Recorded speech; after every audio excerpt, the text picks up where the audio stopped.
Doesn't it feel nice to be able to hold? It does feel pretty nice. I feel like I have a giant ice cream cone in front of my face. Don't lick it. Please don't. I just bought them. Why did you tell me that? No, I really want to lick it. Please. Please don't. They're kind of heavy. No! I'm afraid to scream into these microphones. We gotta keep our cool. We have to treat them well. Hey Bob lovers. Hey Jamie lovers. It's been quite some time since we've been here. Quite. And there's been so many obstacles that have faced us. So many changes along the way. I lost all my hair. Maybe the real what's the saying? It's like maybe the real gift was the friends we made along Maybe the the way. lesson. It was the lessons we learned. Maybe we reaped what we sowed. The bed. You made the bed you lie in. Me when I make my own bed. Not. What? You said you've made your bed. Anyway, we have had a long journey. There's a few changes that have occurred since we were here last. You might notice that we have really, really cool, awesome really cool microphones that have little colored foam tops. Little. I wonder what that sounds like. I guess we'll hear it back later on. Can y'all hear that? Wait, scratch your nails on it. I don't think it's picking up anything. Maybe we'll be. Oh wait, it was a little something. Watch. I'm watching it on the feedback. Anyway. ASMR.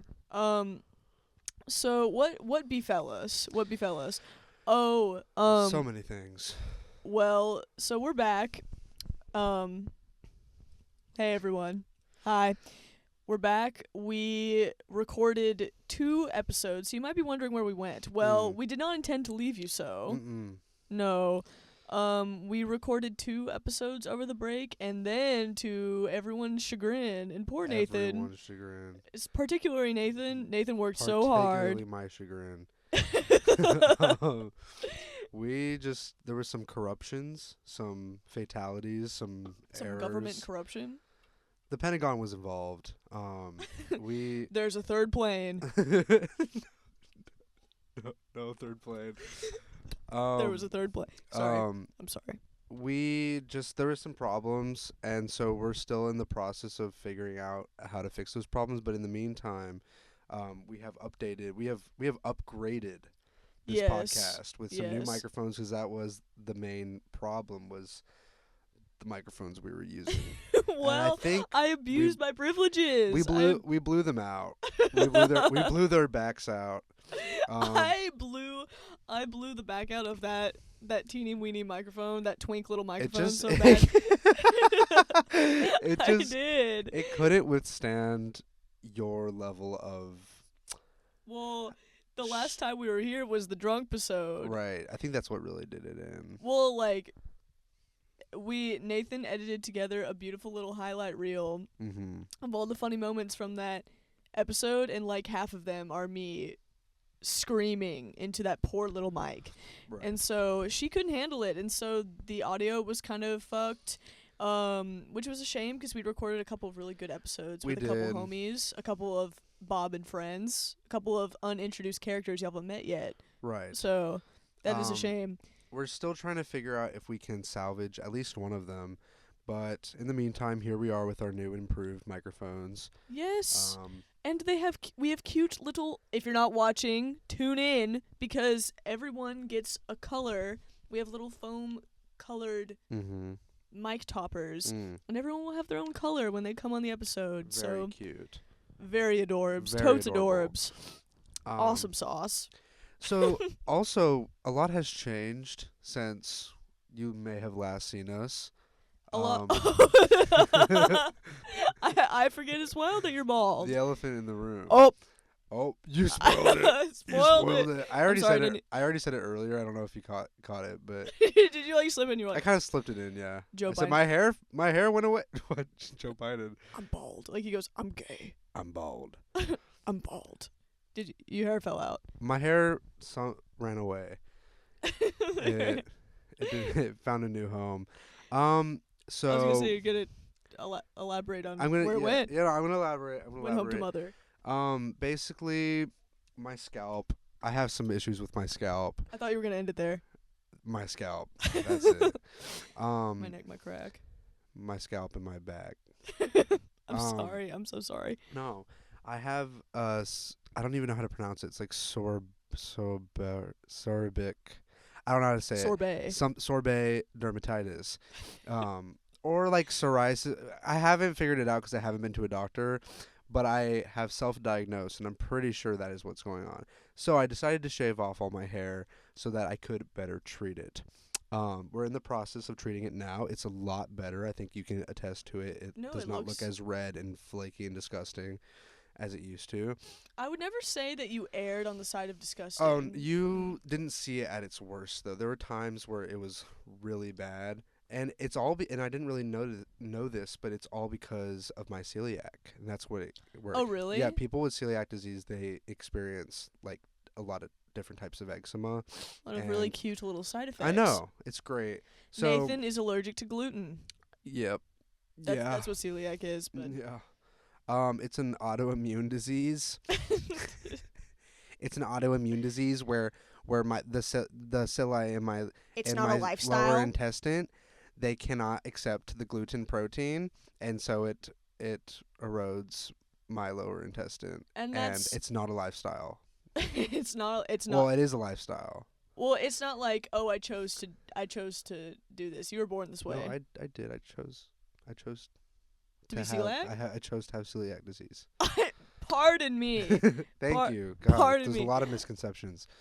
There's a lot of misconceptions about celiac. One of which is that I was born this way. I actually chose this Baby, life. you were not born this way. Lady Gaga was incorrect. Lady Gaga is the most false person. I'm just kidding. I don't believe that. But another obstacle Mm. that awaited us when we went to do shit over the break. Nathan's beautiful laptop. Oh, right. Yeah. Nathan's beautiful laptop. The Sus Studio Book. We call it that because it's an ASUS. It's an ASUS studio book. Yes, But if you take out the A, it's just a sus. ASUS. If you put a space in between A, I it's guess. sus. Well, yeah. It's a sus. It's a sus book. A Sus Studio Book. Yeah. Yeah. But it shut the bed. It's been shitting. It's been shitting the bed. But But despite the adversity, we advanced. Aubrey's fake boyfriend My fake boyfriend so- Tyler. got it working again and revived it by simply just taking out the battery and putting it back in. But that was still like a pretty scary process. Well, Nathan was like, it's just not worth it. It's just, I which just is so fair. I just was scared that I was gonna lose everything, but it was worth it in the end. I was thinking about it while Tyler was messing with it, and I thought to myself, man, Tyler does like to fidget with things all the time. Right. Like, can I trust him to do this? But then I thought, rarely does Tyler fidget with something and it doesn't go well. So He's pretty good at fidgeting with things. I trusted him and it worked out. So It did work. I mean, he kind of just started doing it, and you were like, I know. ah! I just Oh, let strike one. I just strike let it. one. I just let it happen. Oh, strike one. Strike one. Don't. I have to. Okay, I see it on the. I see it on the no, waveform. I have to take care of the mic. We're gonna just take it down a couple notches. This is a sultry podcast. I get really excited.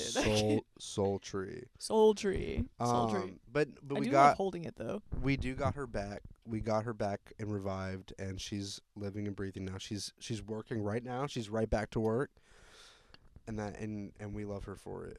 Well, Tyler was really the geek squad today. He really was. He not only, well, originally this was another little sidebar, the little behind the scenes, if you will.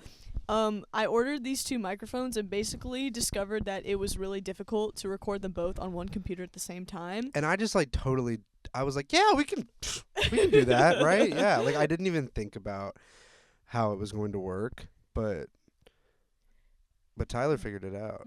But Tyler was able to like merge them together, and now we're using GarageBand. So Right. shout out to GarageBand.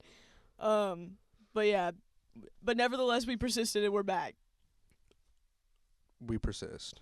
We persevere. We press on. Mm-hmm. So we have So a lot. what now? Well,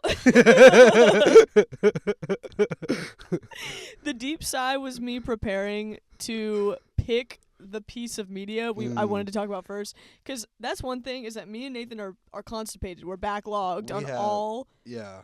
of all of this media that we've consumed over the winter break, and we've just been enjoying it so much, but we've had nowhere to talk about it because we don't talk to each other outside of this place. We don't. The second we leave here, we don't. We just look away from each other and walk our separate ways. And we, Quiet as a church mouse. quiet as a church mouse. We live in the same house, but we just never cross paths. I don't know why. I never, I just by never. complete accident, I by never see you again. complete Act of God. Thank God, I just never run into you. No, that decided. What? Praised be. Praised be. Praised be. So wait, was *Handmaid's Tale* even on our list of things we're gonna talk about? Because I feel like now we have to talk about it. I put it on the list, but we don't have to talk about it for very long because We Okay. haven't. Yeah. exactly, like we haven't I mean, enjoyed it a you lot have together. watched right. Aubrey has watched 2 seasons without me. I've already seen like 3 seasons in the past, but we picked it up last night together. We watched a couple episodes, but it's not enough for us to like really discuss. No, you're correct. But it's still The thing, okay, I will say this real fast. I'm really I'm really enjoying. I think we are enjoying dystopian things. right. Oh, for sure. And The Handmaid's Tale is just a big fat load of dystopian content. Yeah. And it's great. Big fat load. Yes, and I think we should implement like praised be. I like just implementing praised be into my vernacular, like, May the Lord open. and may the Lord open. Blessed day. Blessed weather we're having. We've been sent good weather. We've been sent good weather. We've There's been sent good weather. there's this one clip at the end of one episode where Offred, the main character, is like, "We've been sent good weather. We've been sent good weather. We've been sent good weather." It's like she was just she was going through it. She was going through accepting her it. fate. No, but like Not she really. like she was in that moment where like she just doesn't want to try.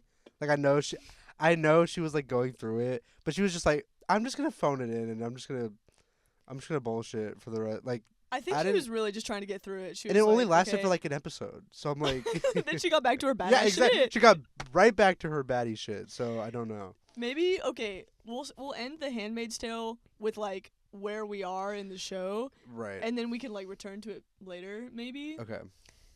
Actually, I watched more content without you, so maybe. Okay, were you there with me when they exploded the? Oh, you watched more already? Yes. When? This morning. This was like damn it. I said Sorry. you should have barge in next time and say I'm watching Handmaid's Tale. I will get out of bed. Nathan, I get nervous to wake you up. Don't get nervous to wake me up. You can wake me up whenever. Literally, I want to be woken up. I walked in. Oh my god, I'm putting you on blast. I'm putting you on blast right this moment. Okay, so I got last night. I spent the night at my fake boyfriend Tyler's house, and I came home and I was like, "Where's my charger? Where's my charger?" I usually keep Well, I it, don't you know. Well, I don't know. Yes, you do. Well, It usually is plugged in under my nightstand next to my bed. Well, I was like, the rest of the room was like perfectly kept. Like I was like, who came in here and took my charger? and so I was like, I'm gonna go invade. And so I walked upstairs, and Nathan was sound asleep in his little bed, and there was my charger. There was my charger. I like earlier today. I was like, "Oh, my phone is running low on battery." I should steal Abba's charger. Well, no. That was last night. Okay, let me explain myself. I'm sorry. Last night, So I went to Minneapolis to meet up with a friend. Shout out Linda. We love Linda. Shout out Linda. And I left my phone charger, and literally I did 3 rounds her apartment trying to make sure I didn't leave anything, as I do everywhere I go because I leave shit everywhere. I'm very bad at A snail trail. Snail trail. Yes, very much so. I'm very bad at keeping track of my belongings. So, but even to my chagrin, I still managed to leave the one crucial thing that you need, which is a phone charger. So, I haven't had that was 2 days ago, I think, right? Since I have left and came back here. So I haven't had a charger this entire time. So eager for your return. And what did you do? Well, I had been charging my phone in my car. And so it was last night I'm at 3%. I'm like, "Oh shit. I need a charger." But I was so tired. I was in bed and I was like, "I can't go all the way outside to grab the cord." Also, even if I did, I don't have a block. So I was like, where could I go to get a charger? I know. So I went to your room and I stole your charger. And then I was going to text you. I was going to say, "Hey, Aubrey, I'm stealing your charger." And then to Aubrey's chagrin, she never received a text message because I promptly fell asleep. Well, it was really ghostly and ghastly. It was very cryptic. because everything was just the way perfect, the way that I had left it. Uh-oh, my charger has disappeared. It's gone AWOL. But the thing about it too is I was like, there's no one else really living here right now. It's just us. So I was like, well, you knew exactly who did it. Well, that's why I felt so confident. No, exactly. And then I came in and Nathan was like, "Honk shoe, honk shoe, honk shoe," and I was like, there it is. But then earlier today, I had forgotten that I stole your charger. I totally forgot. And I was looking for my charger. I was like, I was just charging my phone last night. Where did it go? And then I you brainwashed yourself. I literally brainwashed myself. And then I saw that it was gone. I was like, someone took my charger. And then immediately I was in my state of anger towards literally I had no reason to be angry. You little serf. I'm a little shit. I was like, oh, I stole Aubrey's charger, and then she probably stole it back. So no, I came in there and you were honk shoeing, and then I was like, I'm taking it. Okay, well, anyways, I'm putting you on blast. I might need to use your charger again. No! My phone's gonna die! Oh, whose fault is that? I'll let you use it for a little bit. Okay. Maybe. But I'm taking it back before I go to bed, and I'm locking my door. I'm not gonna... I only have one. I only have one, too. This cannot become a fight. I'm gonna lose it. This cannot become a fight. I'm gonna take it and then lose it and be like, what did you do with my charger? I have one. I have a block. I will give you a block. Can you give me a block? Yes. Okay. Yes. Wait, speaking of serfs. What? How does this... Oh. How does this transition? It's murder on the dance floor. But you better not kill the groove. Serfs. Hey, because it's about classism. I guess so. Hey, it's murder on the dance floor. You gotta... Come on. Let's cut to the chase here. Okay. Listen. I'm just like every other bitch. I loved Saltburn. I loved it. Mm-hmm. For a variety of reasons. Me and Nathan were discussing this, is that I personally, Bob speaking, I'm really been into movies. I used to think that I really liked horror for this reason, but I really like movies that maybe aren't scary, but are very unsettling. They leave you feeling really weird and strange. Because Saltburn is not a horror by any... It's like a drama thriller. Yeah. It has unsettling, malicious, underlining malicious themes. You wouldn't call it's very much like I keep comparing it to Parasite because it's very similar in just its plot. We have to talk about Parasite as well. True, but it's Parasite is not a horror. It It's, has like some it thriller has- nuances yeah. to it, similarly. and there's some like scary imagery, just like there is in Saltburn, but it's not considered a horror. It's what's happening below the surface is what is horrific, or what is like so Yes. scary. Like, it's the idea that there are things happening beyond your control, And you don't really and know there's about them. no way to do anything about it. You don't know anything about it. Your whole life could be going down the drain and just like crumbling before you, and it has nothing to do with what you're doing. It could all be orchestrated behind the scenes. Well, That's it's like sneaking the whole, up on you. Yeah. It's like that kind of a thing because okay, call me dumb. Call me dumb, but I did Okay, not you're dumb.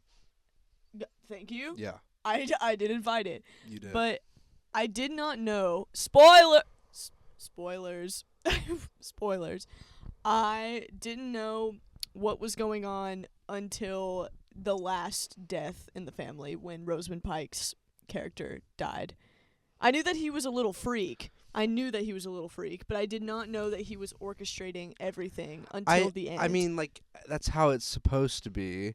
I don't think I fully knew it was happening until the end. I just we at all the be- knew that he was a little freak. The thing is that when you introduce a character Love little that's so underdog as he is, he's like such a little nerd. He's like he's not they're not setting up his character to be one that is extremely successful and like beats all the odds. You know, that's how an underdog is supposed to be, right? So when I saw that, I immediately was like, okay, there's no way this character is just what like meets the eye. You Like know what what I you mean? think, Yeah, yeah. no way. So Well, immediately, I think that's interesting because when we were watching it again with our sweet friend Casey, she thought that Jacob Elordi's character was going to be the villain. well, that's at the what beginning. you are like. I also got that feeling of like, oh, like this family, they're because He's I- too nice. I thought this He's too movie. nice. I thought this movie would go in two ways. Either it's going to be a Get Out situation where the character Where Barry Keoghan is trapped. where Barry Keoghan is like taken into this household. He thinks everything is great, but not everything is what it seems, and he gets trapped and all that, whatever. Or it was going to be the other way around, where he picks them off. And I remember sitting at that kind of crossroads in my head at the beginning of the movie, thinking like, okay, how is this gonna go? Who's the villain? Who's the antagonist? And for a second I was like, well, what if he's like not what he seems? What if the main character is actually the antagonist? Like, and immediately I was like, no, I get gaslit myself. There's no into- way. And I was exactly correct. But the whole movie, and the same thing with like Parasite. This is why I really compare the two. Is it's just the idea of power struggles, of like I hold all the power right now. But in half a second, based on what happens in this scene, you could be holding all the power. Just like in Parasite, whenever, the whole family is like at a, like, they have the phone, they have like the text ready to send, and they're all like they hold those two people. Yeah, They depending on how that sequence of events Yeah, goes. they hold it's all gonna the be power fucked. in that moment. But when they let their guard down, then the family attacks. Then they hold all the power. Like, you know what I mean? Same thing with Saltburn. It was just a lot more subtle and underneath. Like, you don't realize that Barry Keoghan has all the power. He has the power the entire time. But the entire movie, you're thinking, oh, well, this family, obviously, they have the power. They're superior. They're richer. They have so much more than he does. Obviously, he has none of the power. But slowly but surely, he reveals that actually he had the power the whole time. Well, And- both of them have this like nuance that, like, they're both in situations. Barry Keoghan and the family in Parasite, they're both in situations where it's like they can't escape and their life sucks and blah blah blah blah blah. Yeah. And it's like, oh, this sucks. This is inescapable. But it's like you were saying, it's assumed Yeah. that these rich people, these rich families that they invade, Yeah. are going to take the power. Yeah. But in both movies, the rich families don't realize what's happening. Well, that's the thing, is that they're both dumb. And they're both dumb. the difference like, between the movies is that in Saltburn, he does it without anyone noticing, but in Parasite, it turns into a bloodbath. So, yeah, no, push comes to shove Yeah. in Parasite. Yeah. But also like something that I think is really interesting about Saltburn is that the character, like, he doesn't in Parasite they have a very good reason as to why they are doing this and why they set up this whole plan, and they go through all, like, they have motive. They're poor. They need they're literally folding pizza boxes to get by. Yeah. They find a way into this family. They think, oh, this is great. Like, we're basically, they have a full real motive as to why they're doing this. Barry Yes. Keoghan is just insane. No, He it's doesn't like, have a real motive as to why he did this to this family. He just hates them. He just hates rich people. No, he's a little freak. He just as wants to eat the rich. I've loved that little term, little freak. Little freak. That's the name to call people in this 2024 is little freak. In this 2024, I'm trying to call more people little freaks. I'm trying to be a little freak. Me too. I'm trying to be a little freak. I think I started off pretty well with. Yeah. I think I just want to be a little freak like Barry Keoghan is. But You have all the power to do that. okay, this was the thing that got me. Okay, Mm. I watched a lot of interviews with Emerald Fennell. Who the fuck is that? That's the director of Saltburn. Oh.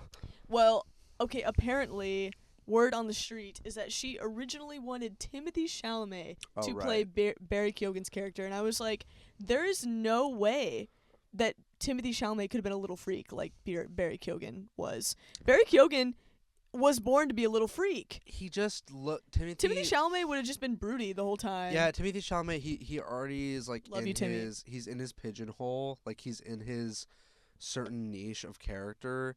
And even if he tried, like, just his cadence, his face, like, everything about him, he just couldn't play. The difference between their two characters, or like not characters, their two like. Well, Jacob types of Elordi, actor. across from Jacob Elordi, it would be like, okay, we have two really stereotypically hot men. You know what I'm saying? Right, that's Barry Keoghan's very attractive, but he's funky hot. You know what I'm like saying? he's unconventionally hot, but like Timothy, when you immediately see him, you would more so get the impression that he could overpower this rich family, and he could yes, be a that's villain. very true. Immediately, you're like, I was already, I'm set I off was- by him. yeah, I was already questioning stuff whenever I saw Barry Keoghan, and he's very like. He looks like a nerd. He Well, looks like an underdog. He doesn't look Barry like. Keoghan is very puny. Like He's very puny. He's very puny. Which is not a bad thing. No, I'm no. puny. He proves that he is not puny by the end of that movie. Right. So yes, but Timothy, at the beginning he's a little puny. Timothy, I would have gotten to the end and been like, well, yeah, like this was obviously like it would have been too easy. They definitely cast the right person. I don't think it should have been Timothy.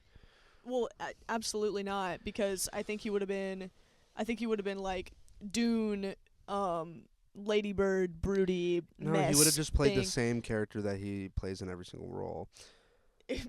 Hopefully not Wonka.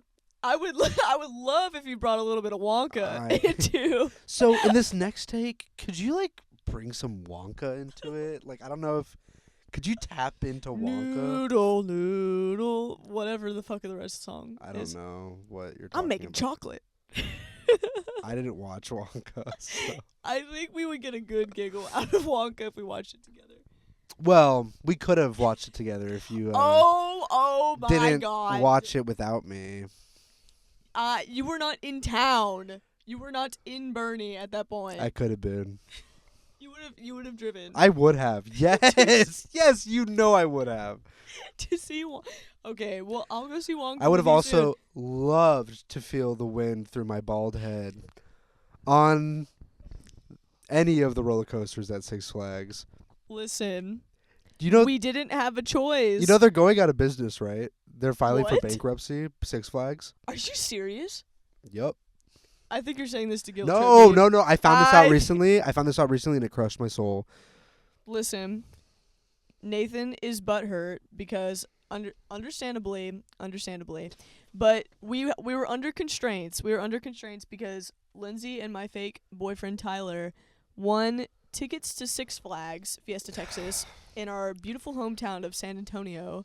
And they had to be used before a certain date. I don't remember when it was, and there was only one day where Lindsay was able to go with Tyler. It's all doesn't mean anything. Okay, well, And I none of it means figured that I would anything. try. Because I was actually there whenever y'all went to Six Flags, and I had You no were? idea. Yes, I was there. That's the day I got in. Was the day that y'all went to Six Flags. Okay, So I could have left a little earlier, and I would have been able to go to Six Flags with y'all. I do apologize. I understand your hurt. I should have been more I considerate. can't even look at you. It was so expensive. We I mean, showed that's up. true. We showed up at the time when the parks opened, and we left like 2 hours before they closed. We got Good. we got my goddamn money's worth out of that It's okay. ticket. I'm not gonna dream it's over. What does that mean? Don't dream it's over. Like Don't. the song. Oh Hey well. now, don't dream it's over. Anyway, I thank you for Thank that. you. Thank you for the acoustic version. Thank you. Did you have anything else to say about Saltburn before we move on to the next piece of media? Well, what I did want to say is, like, just my general impression of it. Like, we saw it with a very vocal theater, which I love with the right kind of movie. I love a theater that just, like, everyone's having Loses a good their time. shit. Everyone's losing their shit and is, like, laughing. And Well, it was great. It was a great movie to time see in when theaters. when he was fucking that grave. Well, Everyone was like, "Ow, ow!" The Like, first, it was the great. first one was whenever he was licking the bathtub. People were going insane, and like it was really fun to just like be able to react out loud. It was great. And then whenever he was fucking the grave, then it really like, and that like, scene lasts for a good like 30 to 45 seconds or something. I don't know. Well, you So think there's just- you think that he's done, right? You think that He- he's he- done, he and not then he takes done. off his shirt, and then you're like, "Oh, he's done." And then and then he like lays there, and he's like, he looks like he's like jacking off the dirt, and then you think that he's done, and then he takes off his pants, and you're like, "Oh, he's gonna lay there There's naked." so many times Then when you think he's when, done. when you think he's done, and he's just never and he's done. not done. But I thought the movie was going to end there. I thought, like, I really thought that was, like, the last shot.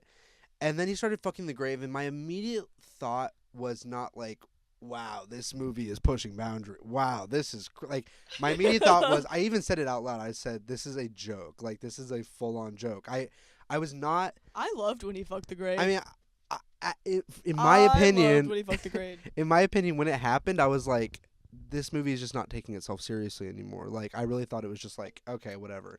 But I think I okay, didn't. let me I argue didn't. this. Well, like at that point, but then later on, like once you kind of get the payoff of everything else, and you realize like what he how is. crazy, yes, who he is and what he is. Like, I think I understood it a lot more, and it made a lot more sense. And I do think it pushed Well, boundaries. And It like, is one of those movies where you look back at the beginning, you're like, "Oh, I get why he was giving the bathtub a rim job." watching I it understand. watching it a second time around is like so rewarding because you really understand his character better. You also pick up on the little things Yeah. that you didn't notice Yeah. before. But I mean, I thought, as we all thought, I was like, "Oh, he's just a little freak. He's just a little freak." And yes, he is a little freak, but I didn't understand that he had that kind of motive right. from when he fucked the grave. You know what I'm saying? But that's my take on Saltburn. I loved it very much. Cunty ass soundtrack, wonderful. Pretty cunty soundtrack. Very cunty like club music that I will be implementing at my very own birthday party. Mm. And It was stylistically, it was great. The cinematography obviously was great. It was very artsy, 4/3 aspect ratio. Like everything was technically really good, but on top of that, the acting and the writing, it was really interesting in that it didn't seem based in reality. Like the way the characters, especially like Rosamund Pike's character and like that whole family, they're very much characters. Like they're not normal people. Like this is not how normal people would act or talk, but it's showing how that higher society is so above normal how normal people act. It's hyperbolic, Yeah. but it's supposed to be. It's supposed to be. Oh, It's in supposed to a be. good way. It's not like so- Venetia's character. Yeah. Like it's not so unrealistic that it it takes away from the movie. Not at all. It very much adds to it. And it also adds like a comedic effect to it as well. Like when Rosamund Pike's character is like, "Oh, I'm so glad you're beautiful. I just cannot stand to look at ugly people." Like it's actually something like it's a disgust of mine. I can't look at ugly Rosamund people. Pike was so She's like, cunty. ever since I was a child, I could never look at an ugly couldn't- person. When she said that, I was like, that's so real, It's so Rosamund cunty. Pike. It's so cunty. And then somehow Jacob Elordi is a little sweet little angel. Right. But- He was in all their back pockets. Honestly, he had them all tied around his finger. I needed Venetia to put her teeth away, like her little. She really she was did like, no, she was like she would like smile like this all the time. She'd be like, "You're so real." Like she would be like, You're so she did it with her tongue. She goes, "Real." "Real." Like she'd like do that. Like, Stop that. She'll Stop that. sit her tongue right behind her front teeth like this. You're so real. Shut up. Shut Did up. they speak English? Did they have English accent? They did. The British. They're from They're- London. They I went to forg- Oxford. We're gonna forgot play that all back, and I'm this. not gonna like that very much. They were all British. Yes. Even Barry Keoghan. Barry Keoghan's character, I think, had like a different dialect. Maybe I don't know. I don't know. I don't know. It's got the camera. Okay. Moral of the story. Barry Keoghan. He's my. Everyone's like Jacob Elordi. Yes, he's beautiful in that He film. was so beautiful. Barry Keoghan. I love little freaks. And there's another movie that I want to see where he's a little freak. He's more freak. More freaks. It's called The Killing of a Sacred Deer. Yeah. Oh, yeah. Right. I need to watch that too. We should watch that. Hey, we should watch that. We should oh my god, tonight? Maybe. Tonight? Yeah. Let's Maybe. do it. Okay. Next movie. Poor Things. Oh. We have much to say. I really enjoy. I saw it a second time. I don't know if I told you. Oh really? I In did. in retrospect, I enjoyed that movie so much. We It had. has a rough start. It start. does. Well, it's a rough. I wouldn't even call it a rough start. It's just like It's kind of weird. It's It's and a weird little bit core. weird. The whole movie is weird core. Well, that's not the problem.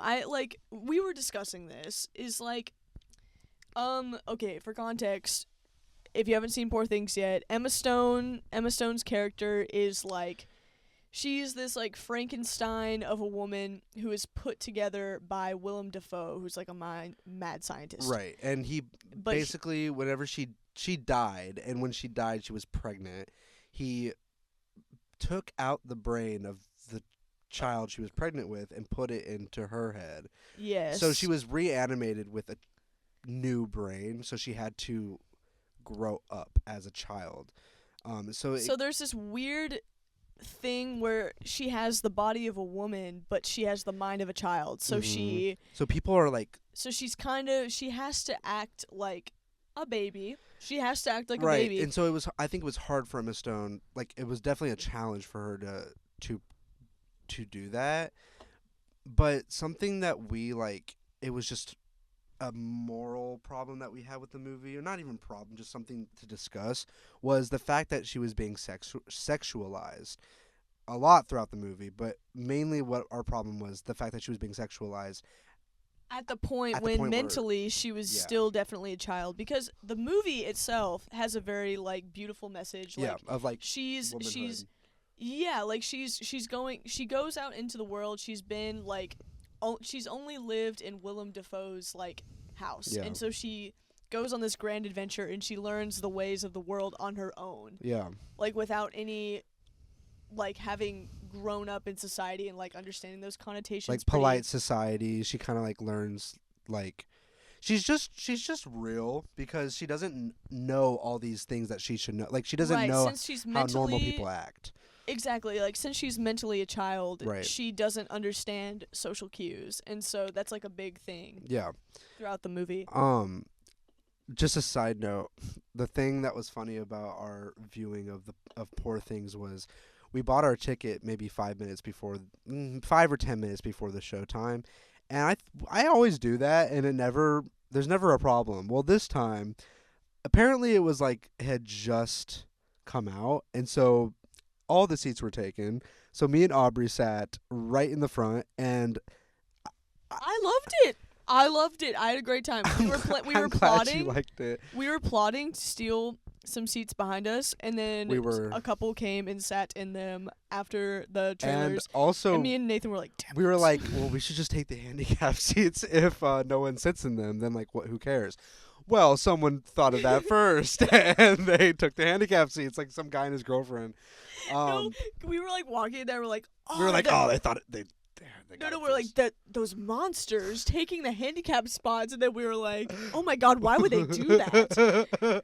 Little freaks. Little freaks. Little freaks. It's the year of the little freak, not the dragon or whatever. What are we in the year of the dragon? Is that the new year? No, 2024 is the year of the little freak. We've already been over this. That's the real answer. Yes. But I'm talking about I in don't the know. Chinese zodiac. I don't know. Okay, well while you're talking, I'm gonna look up what year it is. Well, What year is it? something like I was really just hoping that I would get used to. I don't like sitting in the front. Like I really need a good viewing when I go to a movie. I do not like I get a little pissy when I have to sit in the front.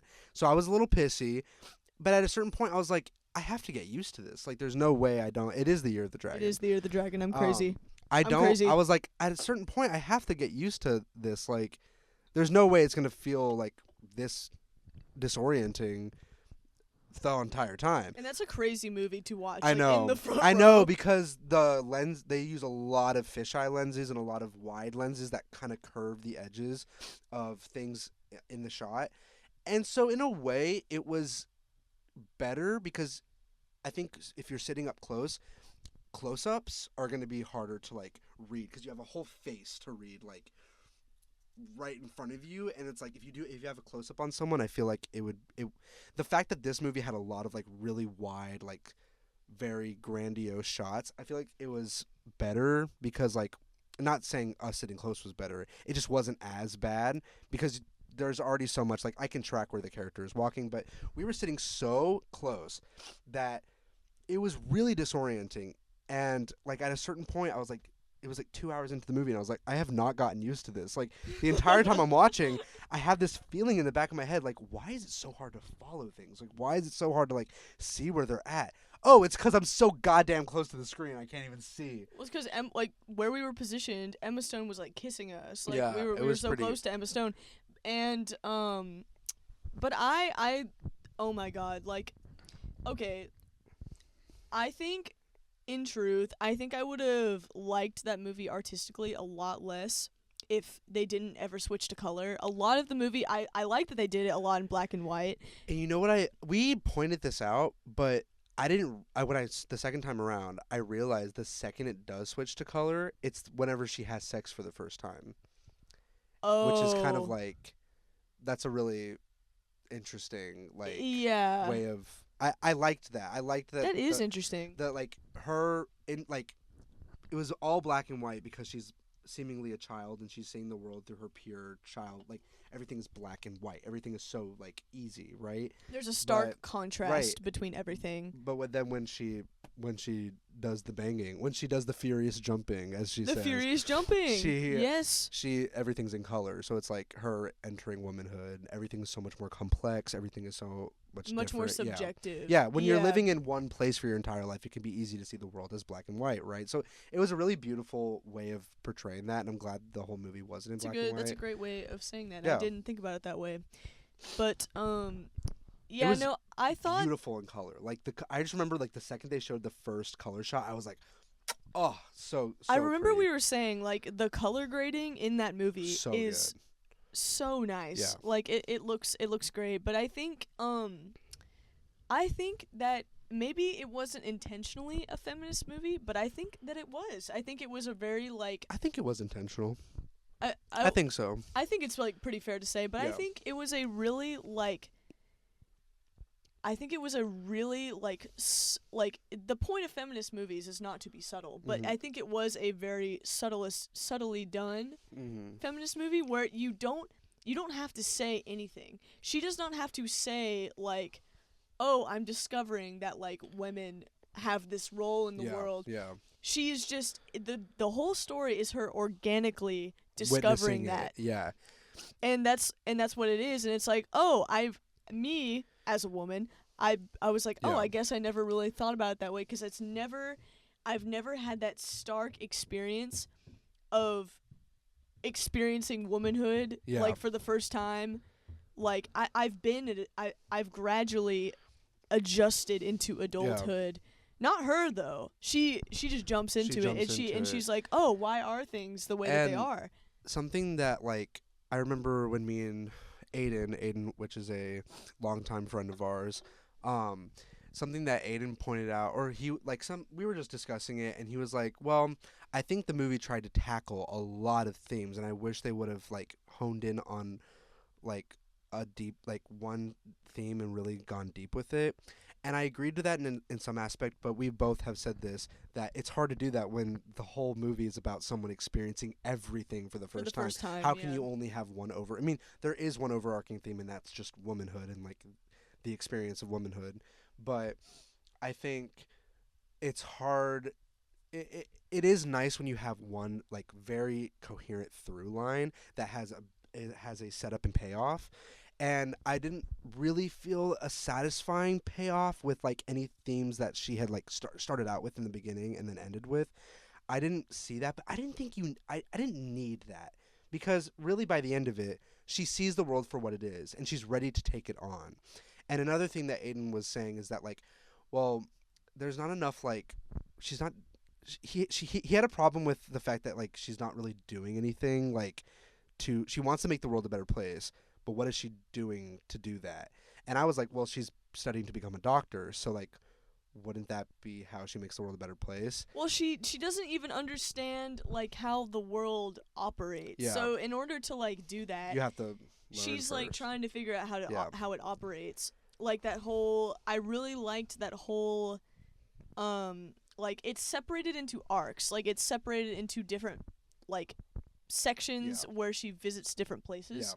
Yeah. And I really liked where she went to the brothel in France, because I think that was like her key takeaway during that time is like, oh, sex is something that can be used against me, Yeah. or sex is something that can be used to take advantage of me. And she's like, oh, and then she's like asking the brothel owner, she's like, why is this? And then, it's this whole thing. I really love this one line that the brothel owner has where she says, the world is not, I mean, it's a very simple, obvious thing that we all know, but the way she worded it, it really sat with me, of just like, the world isn't perfect, and you're going to, like, you can't experience only good. You're going to have to experience the bad in order to know what you have is good. Need. Yeah, exactly. And so, like, she said, that's why we experience everything. We don't just experience the good, we also experience the bad, because it makes us whole. It makes us you don't just see one thing. You see everything. And that was a big thing in just Emma Stone's character, is that for her so long she had only known one thing, and that was her home. Her home. That she only knew that. But in order to really experience the world, she had to not just experience the good stuff, but also all the bad, to make herself whole. And so I don't know, I really liked that, just that whole aspect of it. After that arc specifically, she leaves very enlightened. Yeah. I would say. Oh no, yeah. Like she gains a lot of wisdom. Because we're talking about sex a lot, but a big theme is sex. Is sex in this movie, because she discovers it pretty early on in the movie. She's like, I know how to make myself happy whenever I want. Which is like, okay, girl, real. Okay, girl, real. Take it back a couple notches. Yes, but like she doesn't understand that like it's something that she enjoys, but she doesn't understand that like, oh, someone could use this to take advantage of me. Yeah. And then she does understand that, and then she continues to gain the nuances of the world, and it's visually beautiful, and it's just a great movie. And there's a lot of really good quotes from the movie. You're right. And I think, like, also the cinematography was very experimental. That was something I really liked about it. Yes. It used, like, like fisheye lenses are. I've never seen a fisheye in like a cinema Yeah. setting. Yeah, in like a narrative film. Usually they're used in in music videos, or if they're in a narrative film, it's very practical as to why they're using it. They're looking through a peephole, or they're having a acid trip or something. Like it's only used in very, very, very like specific situations. Yeah. This movie used them as maybe like 50% of the shots, which is crazy. I don't think I've ever seen that ever. So it pushed boundaries in that way, and like also just like Lot of a lot of push-ins as well. Like a lot of like I don't know if you noticed that, but there's a lot of like zooming in on characters. That was I just didn't a notice that. stylistic thing. I did notice a lot of like overhead shots. Oh yeah, Like a for lot of sure, like yeah. like I'm looking down Yeah. into like their little box Yeah. type of thing. It was very like it gives you the feeling of that you're watching these little people, like these little poor things trying to like get through the world and trying to like make their way through the world. It's like you're a god and you're like watching how they're going through kind of thing. And then like the idea of God is very Yes. present because of Willem Dafoe's character, who is supposed to be God. Yeah, no, he calls her or she calls him Well, God. his name is something Godwin, and so that like it's like a play on that, but also he calls himself God. She calls him God, but it's like interesting because he creates her, Yeah. or he animates her, Yeah.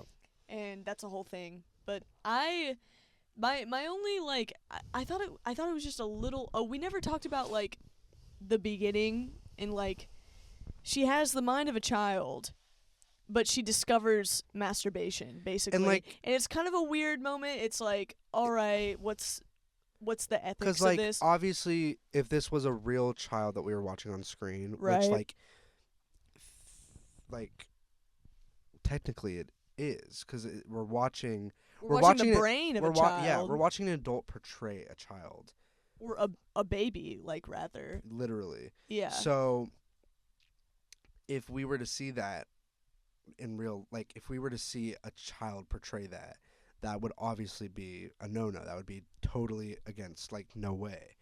But because it's Emma Stone, and because she's an adult, and this is all just theater, it's Yeah. okay. But there is an ethical question of, like, is this okay to portray? Like, what we were discussing is, if you're gonna do that, you have to have a real, concrete, good reason as to why Yeah. as to why you're showing this.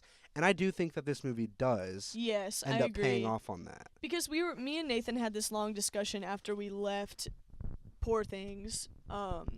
Like the idea of the reason why people put jarring imagery or scenes into a movie. Yeah. And I was telling Nathan that every movie that I like that's kind of like that. It's a little funky, but it has that shock, quote unquote shock Right, yeah. factor.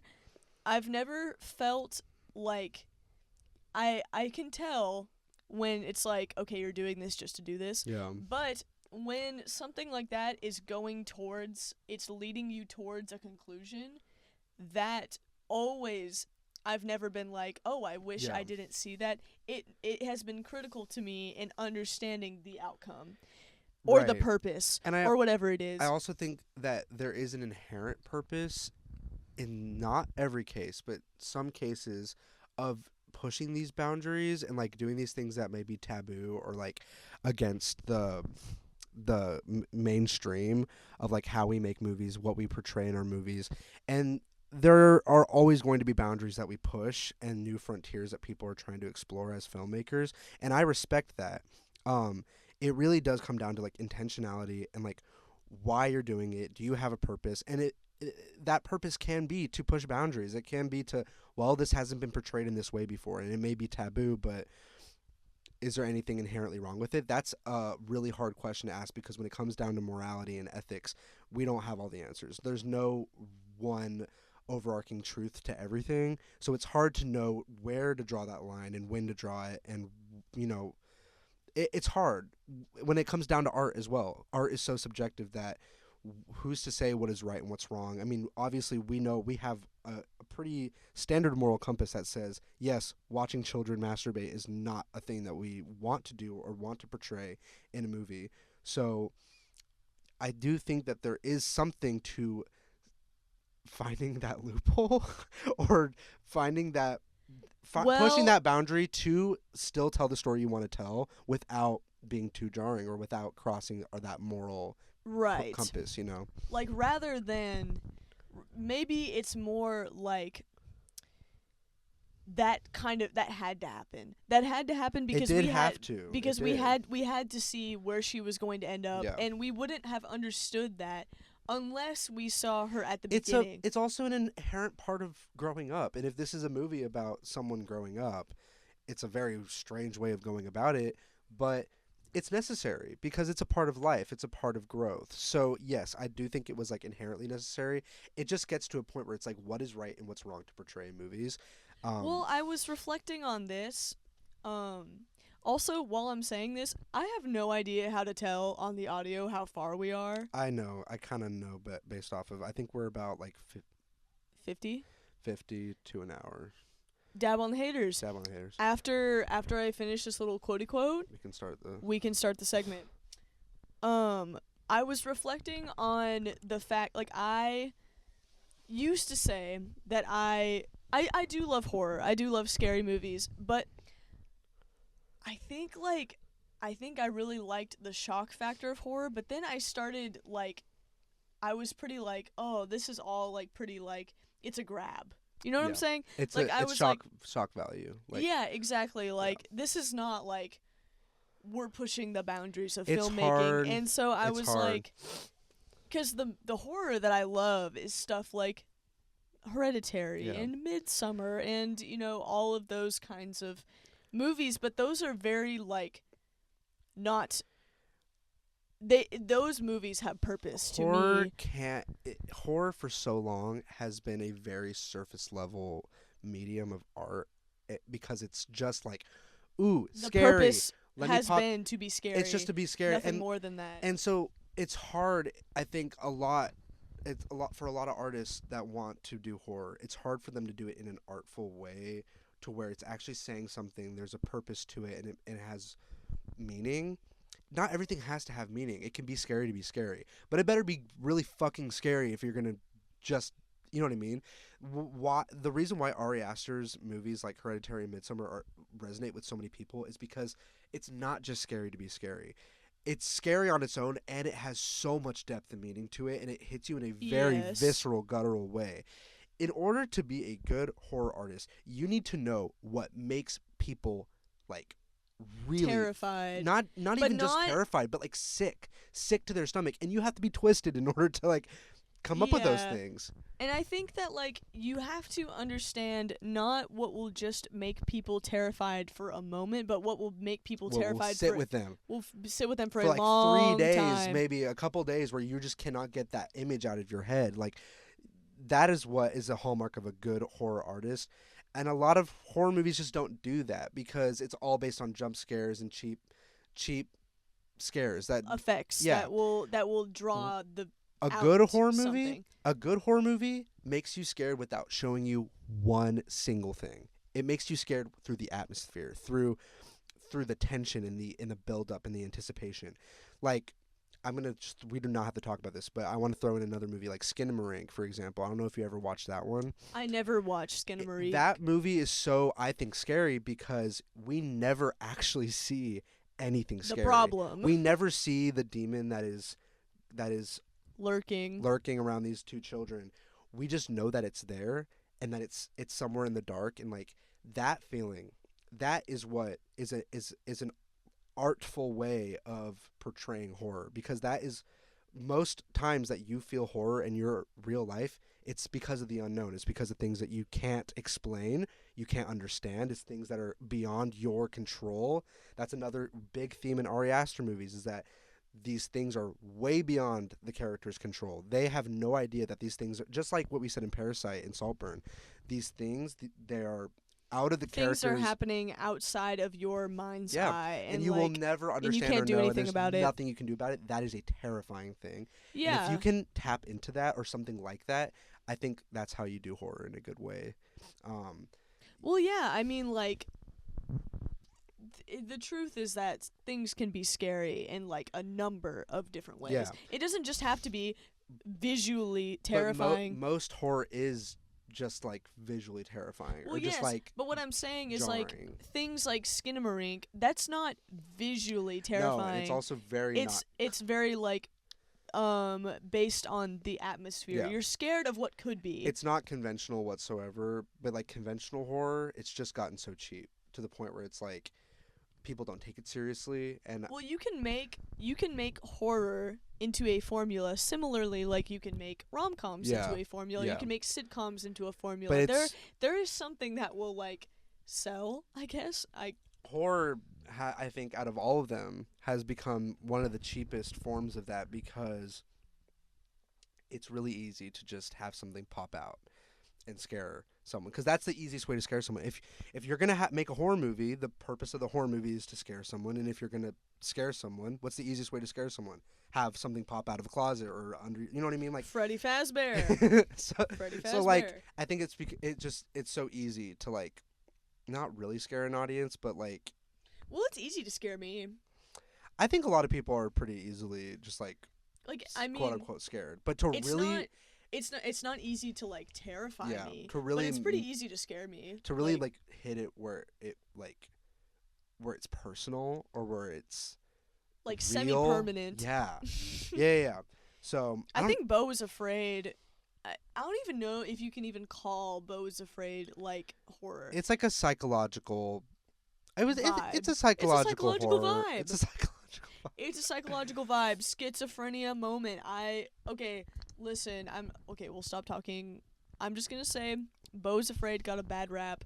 I think it was great. I think they may have given Ari Aster, like, A a little bit too much. They're like, oh my god, I think Midsummer did great. You can do whatever you want to. I think- you can do whatever you want. He was like, oh, bet I'm gonna do whatever the fuck I want, and he did that. everything about that movie checked out for me and was great. It just is like, if you're gonna pick, It's long. It It's is a long. long movie. if you're gonna pick something like portraying schizophrenia, where nothing makes sense, then it throws everything out of reason and logic. You can do anything you want with that. You can, Which is the beauty. which is the beauty but of it. But it's also kind of like, okay, well, it raises which is a cool discussion to have, of like, okay, so how much of this movie was actually happening Right, in real like life? you don't actually know what is real and what isn't, and it's fun to have that It's kind of sandbox like to play a with. keyhole into his mind. Like, Yeah, it's just, as an audience member,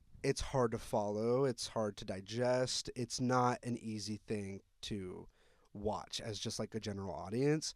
But I think for us, it resonated with us because we know what Ari Aster is trying to do. We've seen it happen. We've seen what he's doing before.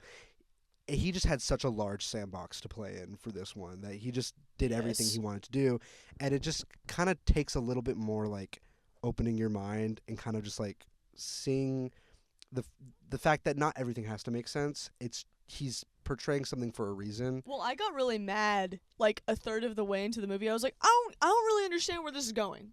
I don't really understand where this is going to go. You can't have any kind of opinion until the end. Yeah. You can't. You have to just digest I mean, it. even then, by the end, I was like, "What the fuck did I just watch?" But that was like every single Ari Aster movie I've watched. I was just like, "What?" But I feel like at the end of the first two Ari Aster movies, I was like, okay, here's at least one objective that I Yeah. kind of like received from this movie. At the end of Beau's Afraid, I was like, this man sees things. yeah, This man is seeing some things, and maybe the point is that I don't really know what was Yeah. real and what was not. And maybe this is just like a little look into people with schizophrenia. We need to do the Well- segment. what was the other? Real quick, I want to remember like what was the other stuff we wanted to talk about? Let me check my notes. Cause like I know there was a couple other movies that. Oh, The Boy and the Heron. No, fuck. Okay, can we Wait. save that for the end after the segment? Yes, we can. You know what? Why not? We haven't been here in a while. Yeah. We'll talk about it. We'll talk about it. I after the really, that's like the one that I really wanted to talk about. Or what we could do, Nathan, is we could talk about it next episode. I mean, we could. If we have time, we'll see what time is like, I guess. Because I feel like we've been going for like a long time. Okay, guys. You know this Let's try that again. Guys, him and the drama. You what? You know who it is. You know this segment good and well. You've heard it before. Ladies and gentlemen, it's time for... Why isn't it playing? Where is it?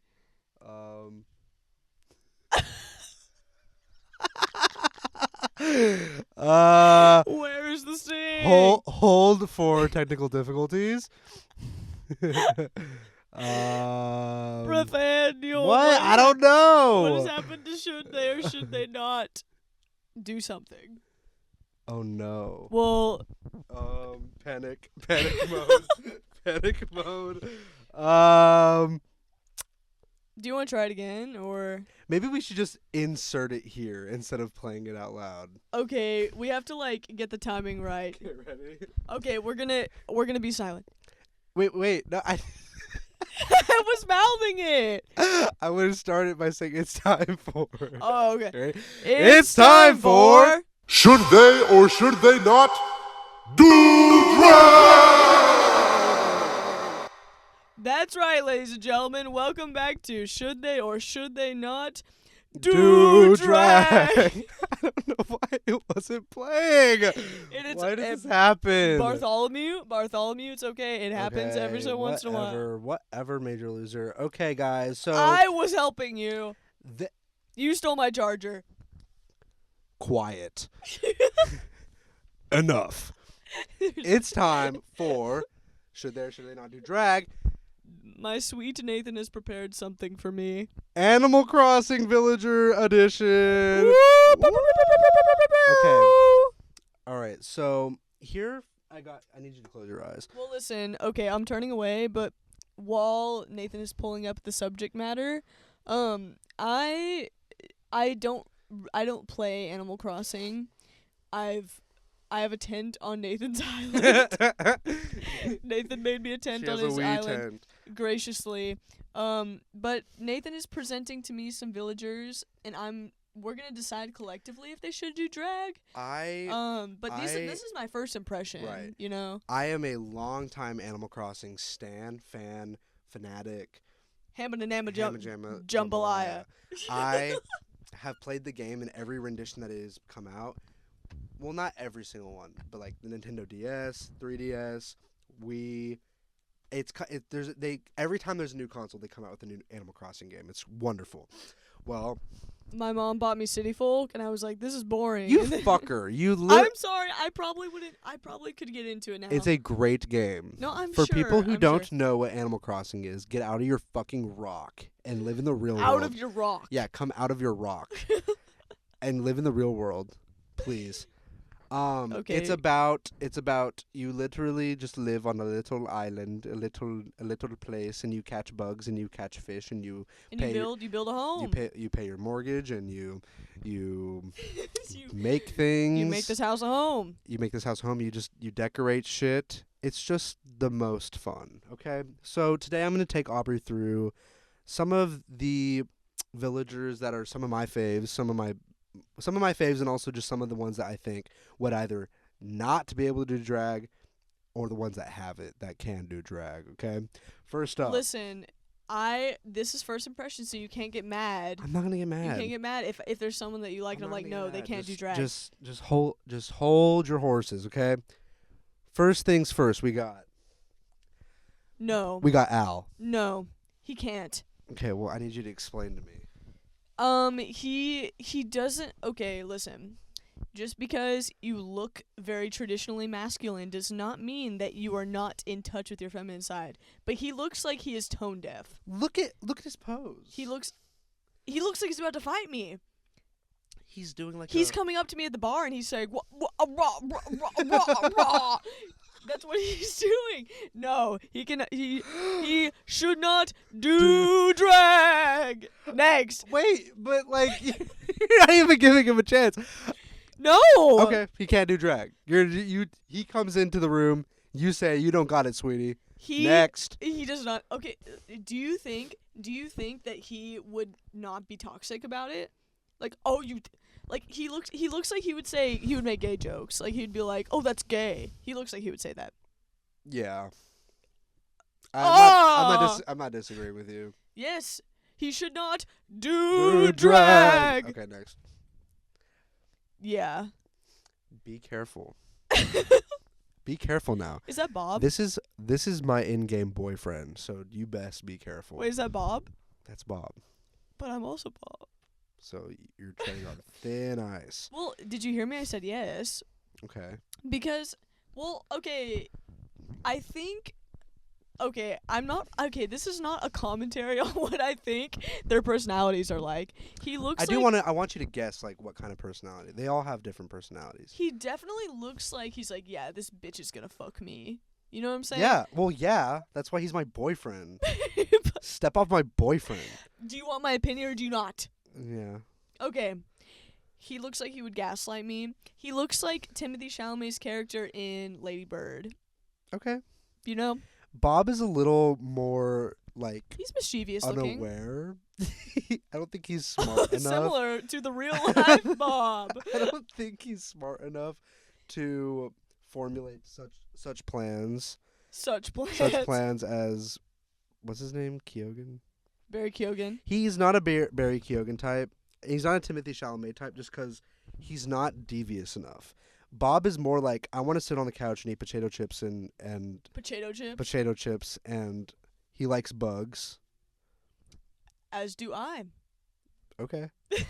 Anyway, so you're saying that Bob could do drag. Bob could do drag. But he would he could do drag, but he would half-ass it. Would he get voted off pretty Yes, soon because in his fits would be like, Drag Race? RuPaul would be like, that looks like you stitched together Yeah. a potato sack. And he'd be like, but I did. I did. Okay, next. Oh my god, are they a package deal? This is a package deal. This is just Sugar and Spice. This is Chrissy and Francine. Well, that's why I picked them. Well, okay, now my opinion is tainted because Sugar and Spice suck. Oh, they do? Yes, I like don't know they're much both about they're them. both so annoying. Like they cannot. Their whole thing is that they're a package duo, and so once they're separated, it's kind of like, okay, well, how? Like, so you're saying they couldn't do it on their own, but together no, they can. like their whole selling thing is that they're a package duo, and Yeah. it's like, okay, well, if one of them is gone, then like, who's gonna entertain me? Certainly not you by yourself. So can they do drag or not? Yes, but by a hair. Like barely. They could barely do drag. Yeah, no, I don't think that they could I don't think either of them could be funny on their own. I see that. Yeah. Okay. Anyway, what are their names? That's Chrissy and Francine. Who the fuck is this? This is Coco. Okay. What is he? She, thank you. Sorry. Please don't misgender Coco. Coco is very genderless, I have to say. Coco So- is genderless, but she has a pronoun, and Like, it's she. I was about to they them Coco. You can they. I'm sure Coco is okay with they them pronouns and she her pronouns. like Coco Coco Actually, Coco could probably be okay with all pronouns. Coco is not giving me any kind of a vibe, like at all, which is encouraging because I'm like, they're a blank canvas. Listen, I love Coco, so you better watch what you say. I I'm just told letting you know. Nathan. What? We discussed this. I don't This is my remember first any- impression. You can't let my opinion rain on your parade, I or I else I'll pee on you. I can't. Okay, well maybe now I want. Zzz. Yeah. Well, I have a nice big old seltzer to pee on you. But I think that Coco could definitely do drag, because she's a blank canvas, and I think that she could embody whatever persona that she wanted to. Mhm. So for that reason, she can do drag. Okay, Yeah. I like that. Yeah. No, I think so. Like they them as fuck. Okay, They them as fuck. great. Next. No, absolutely not. Okay, now why? It's like It's like, first of all, let me just preface this by saying, like, I don't like. I think his name is Darwin. Derwin. Yeah, Derwin.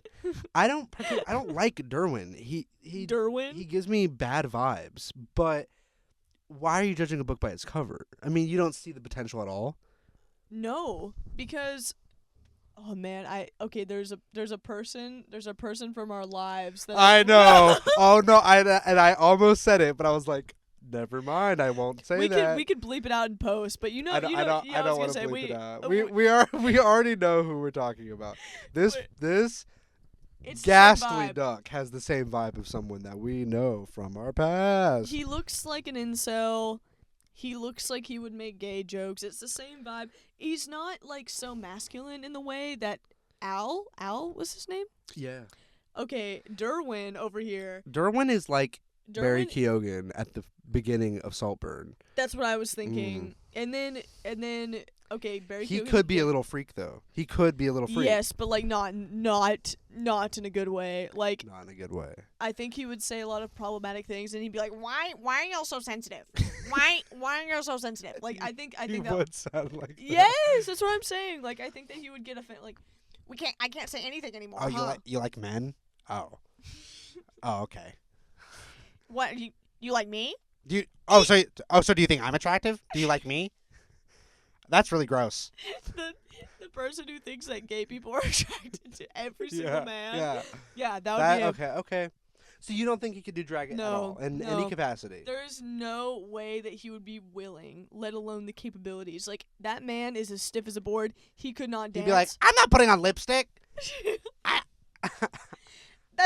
That's for girls. That's for girls. I'm not a girl. Yeah, no, he would definitely uphold the patriarchy. Yeah, I think he's the problem. Okay. If you get what I'm saying. Next.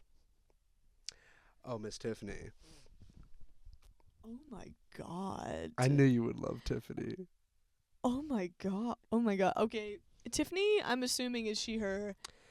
Mhm. Tiffany would make an excellent drag king. Mhm. Like excellent. Like Mhm. look at that face. Like she knows no matter what she's wearing, she's getting some tail. She's will be going out getting tonight and she's not going back alone of her own accord. Tiffany never goes home alone. Tiffany never sleeps alone. Mm-mm. Actually, no. Tiffany kicks them out by like 3 a.m. I see. Okay. Yeah, but like, gives them money for a cab home. Right.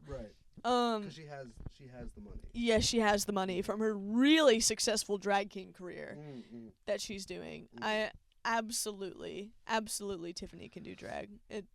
Is there a kind question? It's kind of a no-brainer. There's a couple of no-brainers in here, so. I knew as soon as I seen what's his name, the penguin that we just looked at, Penguin? the duck. Was he a penguin? Oh, he was a duck. Derwin. As soon as I Yeah. looked at Derwin, I was like, no, he can't. Okay. Now here we got Jambette. I can't remember how to pronounce her name.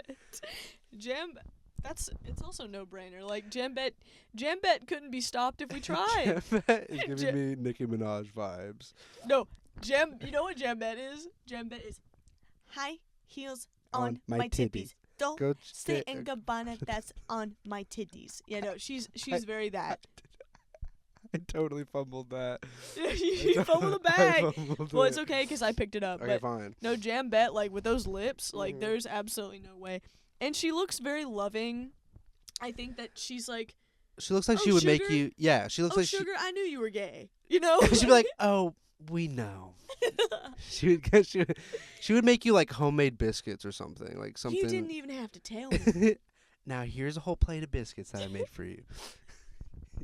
We have this like view of the South when we live in the South. I mean, We I it's- lived in the South for a while. well, so did I. What? We live in the South. We're like in the Southwest. The Southwest is different than like the South. The Southeast. Like the South, like Alabama, Mississippi, You're right. Georgia. But the thing is that people are like, "Oh my God, you're from Texas. You have an accent." No, I don't. I don't. No, I don't. Have you want to know someone who has an accent? Why don't you go over there to Arkansas? How about I mean, that's true. Alabama? Everybody from Alabama sounds like There's this. certain sounds like this. There's certain Him and a words. jambalaya. You know what I'm saying? Yeah. There's a couple words that I say that my Texan comes out. Thank you is one of them. I go whenever I say thank you, so I go thank you, thank you, thank you. You don't give me that. No, I do. No. No, you're trying. You're trying. You'll have to catch me. No, I'm not. In Georgia, people would call me out. My friends in Georgia, my friends would call me out, and they'd be like, "Did you just say thank you?" I do that. I don't know why, or like, I don't know, like certain phrases that I say, maybe like "yes sir" or something like that. It's just like that my Texas come out. My Texas comes out, so I don't know. Well, the thing about me is that like how I speak normally is, I would say like not Southern. No. But I can turn it on. Yeah, I can turn it on too. I can turn it on, and I can be no, convincing as fuck. It's no problem. It's no. We gotta move on. We gotta move on. Yes, the answer is yes. Okay, so this here is Julian. Shit. This here is Julian. Julian? Yeah.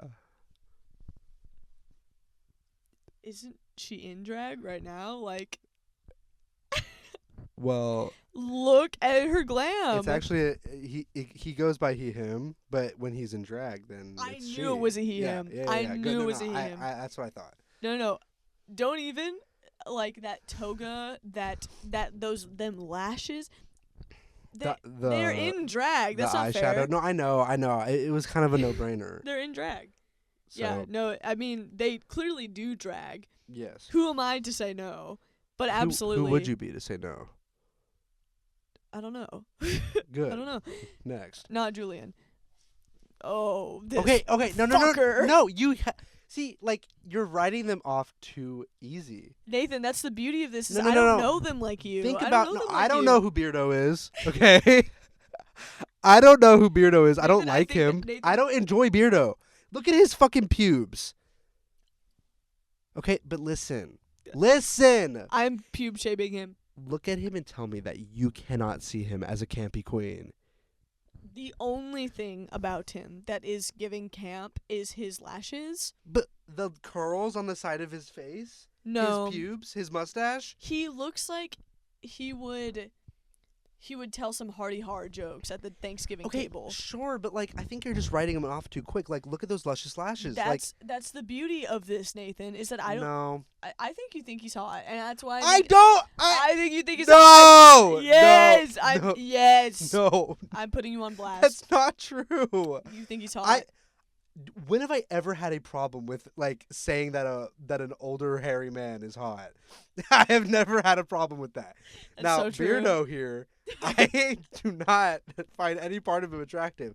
Now, do I think that he can be a drag queen? Sure. That doesn't mean I think he's hot. Actually, I'm changing my tune. Thank you. Yeah, let's do that. I smack you. Okay, maybe I'm gonna stick to my opinion then. Just cuz? Okay. Look at him and tell me he can't do drag. He can do drag. Listen, this is why I changed my tune. This is why I thought maybe he could do drag. Okay. Is because he looks very kind and understanding, and I think that he would be open to being in touch Yeah. with Yes. his feminine side. I don't I think he already is in touch with his feminine side. He does his lashes. He literally puts on mascara. on his bottom Okay, lashes. And that's Step one. Step one. that's I don't know, at least it's different. He can do drag, Thank you. but barely. Okay, like fine. bare, Whatever. barely. I think he would be funny. I think he'd be a funny drag queen, but whatever. I just need to hear him talk. He looks okay. I This can't is get a Raymond. This is Raymond. This is a fan favorite. People Really? love Raymond. Everybody loves Raymond. Everybody loves Raymond. Listen, I can't really get a read on him. I think that he is either one, a really annoying car guy. Mm. Like he's about to mansplain the parts of a car to me. I Or think he's too distinguished. he's a twink. He's definitely a a distinguished twink. He's definitely that. So if we're going that route, I think that he's so open. He's so yeah. open. Oh yeah. And that I just can't really imagine the mansplaining car guy being gay. No, he's not mansplaining car. Like, Can you see it though? Like, can you? no, I can definitely see it, but Like, he's like, have you like? no mansplaining car guy would ever do his hair like that. Do you know what NASCAR is? No, Like, a mansplaining car guy would be wearing contacts and not glasses. Not those thick rimmed glasses. Are you kidding me? No. They wouldn't be. They would only be wearing that suit when they're like at their job. But Raymond wears this on 24/7. This is But, just like, this is just how he looks. his pose, like he's like pondering like that. Well, yeah, but like he's a twink. Twinks don't be needing to do that. Twinks ponder. They've The- had a hard the- life. They do ponder, but like not like that. Why not? Like okay, I'm putting down my mic. Aubrey is pondering right now. Like there's a person from our school that I imagine doing this. Like The same person as no, Derwin? no. Who? That doesn't help.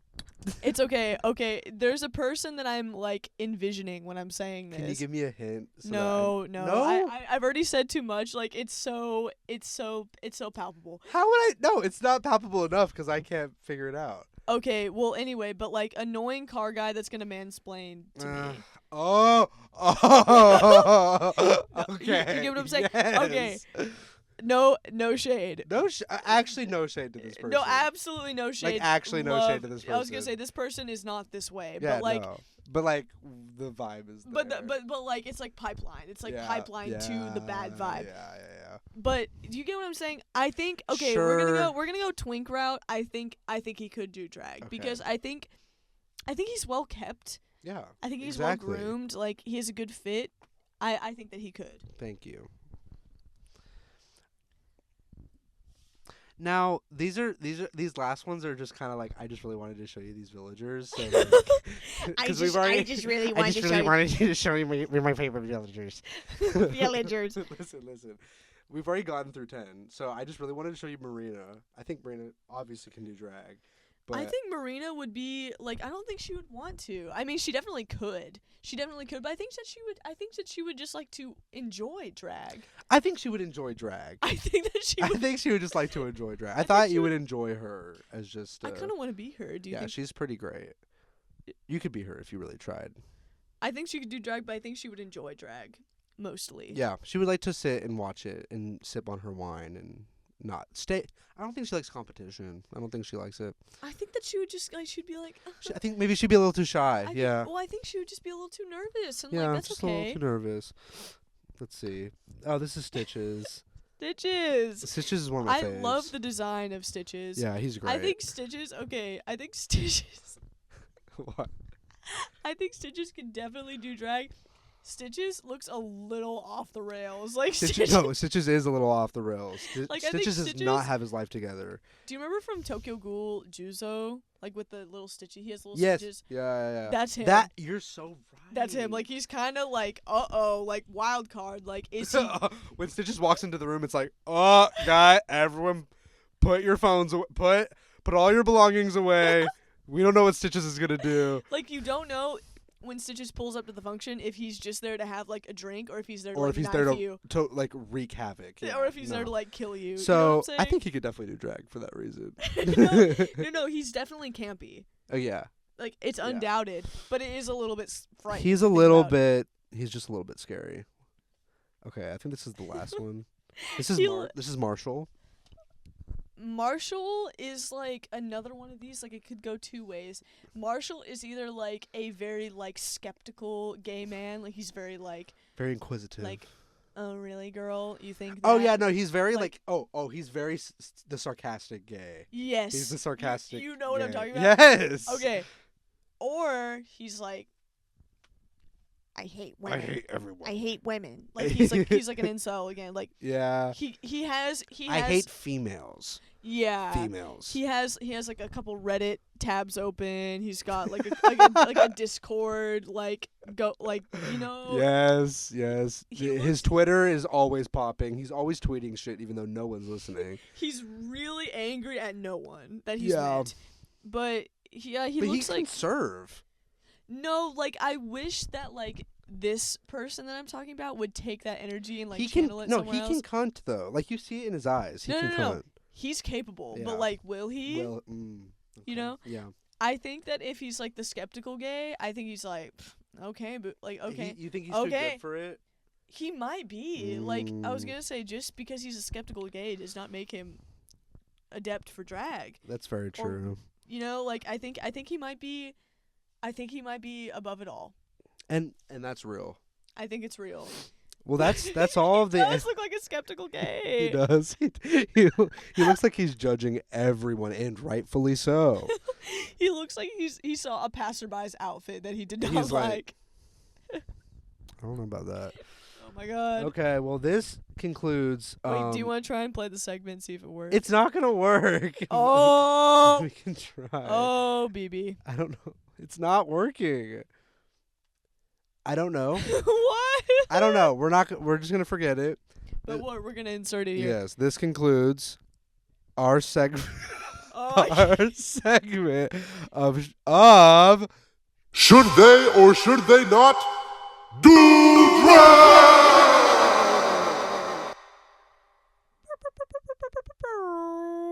we're mouthing the segment, so we'll be so on time. When it comes time to edit. I think we're like an hour and 30 minutes into the podcast. I think. I think we're gonna have to talk about the Boy and the Heron Yeah, for another next. time. Another time. Well, I mean, we'll be back next week.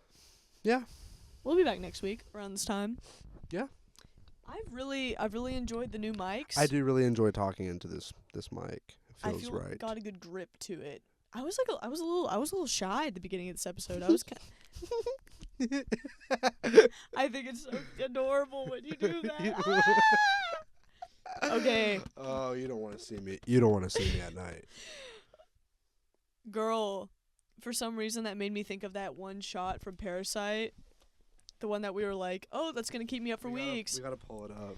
Yeah, we'll conclude with this, but I hadn't seen Parasite. We watched it recently with our beautiful friend Casey, and there's this one shot in it that I had forgotten about because I had not seen it since it came out in 2019, and it's by far the only like really scary Yeah. thing in the movie, I would say. Yeah, no, like this. But it's the shot of like spoilers, but there's like the previous housekeeper who used to work at these rich people's home. Damn it. She gets fired, but we find out that she's been storing her husband in their basement since the time that she started there. And she's been like delivering him food, and there's a shot of him like appearing up the stairs that's just terrifying. Why isn't it playing? Well, girl, it's playing. Yeah. Wait, fast forward to. Oh, is it about to like happen? Yeah. Wait. Why are the subtitles? Oh my god. everything's We have bugging me. English and Korean subtitles. I don't. It's gonna cover. It's gonna cover it. No, it's not. It takes up like half the screen. Oh my god. Oh my god, it's. Ah! Oh my god, it's so scary. Yeah, it's I need to like go back. it's the husband like coming up the basement stairs, and it's just his eyes that appear out of the darkness. It's so scary. If you look up, for audio listeners, if you look up Parasite Ghost, you'll find Oh yeah, it. no, it's like the whole thing is that the family thinks that their son saw a ghost, but they actually saw the husband coming up the basement stairs. It is one of the most terrifying shots of any movie I've ever seen. It's It is insane. the only shot in that movie that's like scary. It's like, well, yeah, it's insane because it's so just like mundane. It's just, I mean, the situation is not mundane. But there's nothing paranormal about it. It's just a guy. But it's so terrifying that it's like it trumps any other paranormal imagery I've ever seen in a movie, honestly. Like, it is so, his eyes are so piercing that it's like, well, God. it's like the symmetry of the shot, and it's like the fact that you're not expecting it, and yeah. it's It's just a good shot just in general. Oh my god. I'm trying to like zoom in. Oh my god, it's so scary. Ugh. Ew. Yeah, no, I don't like it. Anyway, I think that's a good I think it's a good note for Please us stop. to stop. You know what I'm saying? No, I never know what you're saying. Okay. Well, we'll be back next week, and there should be a new episode by then. And life is good. Everyone pray for Nathan's laptop. Please. Everyone pray for the Sus Studio Book to pull through. Just to live another day. We'll just keep taking the battery out and putting it back in. Maybe that's the key. Did we explain that's how we revive? Yeah, we did. Yeah, we did Yeah. at the beginning. That's Yeah. how the Sus Studio Book is on, because it wasn't turning on for like 15 hours. It was the longest time it hasn't turned on. the long night. It was a scary time. Well, should we end with a harmony? Ah.